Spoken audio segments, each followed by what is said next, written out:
ദേവദത്തൻ എന്നൊരു ഭക്തൻ ചോദിച്ചിട്ടുണ്ട്, രാത്രി സ്വർണ്ണപ്പഴുക്കാ മണ്ഡപത്തിൽ തൊഴാൻ ഇത്ര മണിവരെ ഉള്ളിൽ കയറ്റും എന്നൊന്ന് പറയാമോ എന്നാണ്. രാത്രി അത്താഴപൂജയ്ക്ക് ശേഷം ശ്രീഭൂതബലി പുറത്തേക്ക് എഴുന്നള്ളിപ്പാണ് ഗുരുവായൂരപ്പന്റെ. അത് കാണേണ്ട ചടങ്ങ് തന്നെയാണ് കേട്ടോ. ഗുരുവായൂരപ്പന് 3 പ്രദക്ഷിണം ജയിച്ച ആനയിൽ രവികൃഷ്ണൻ എന്ന ആനയുടെ പുറത്ത് തിടമ്പ് എഴുന്നള്ളിക്കും. 4ാമത്തെ പ്രദക്ഷിണം ഓട്ടപ്രദക്ഷിണാണ് കേട്ടോ. ഗംഭീര ഓട്ടാണ്. അതിപ്പോ ഗുരുവായൂരപ്പൻ എന്താ പറയാ, ആന ഓടിയില്ലെങ്കിലും ആളുകൾ ഓടിയിട്ടാൽ നമുക്ക് ആ ഓട്ടത്തിന്റെ ഒരു ഫീൽ എന്തായാലും കിട്ടും. അങ്ങനെയാണ്. മുമ്പില് ചെറിയ ചെറിയ കുട്ടികളാണ് ഓടുക. അപ്പൊ എന്താ പറയാ, ഗുരുവായൂരപ്പനും ആ കുട്ടികളും കൂടി ഒരു കളിയാണെന്ന് തോന്നുന്ന തരത്തിലാണ് നമുക്ക് ആ ശ്രീഭൂതബലിയുടെ 4ാമത്തെ പ്രദക്ഷിണം കാണാൻ സാധിക്കുക. അതിനുശേഷം 5ാമത്തെ പ്രദക്ഷിണം എഴുന്നള്ളിച്ച് വരുമ്പോൾ വടക്ക് വശത്തെത്തുമ്പോൾ ഗുരുവായൂരപ്പനെ പഴുക്കാ മണ്ഡപത്തിലേക്ക് ആനയിച്ച് ഇരുത്തും.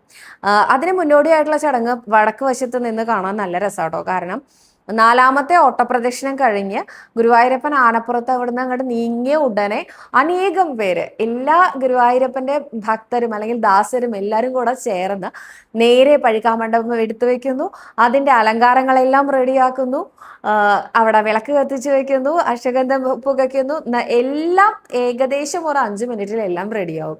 അപ്പോൾ ഓരോരുത്തരുടെയും കൈവേഗം കാണാനും ഓരോരുത്തരും ഗുരുവായൂരപ്പന് വേണ്ടി ഓരോന്ന് ചെയ്യുന്നത് കാണാനും വലിയ സന്തോഷം തോന്നാറുണ്ട്.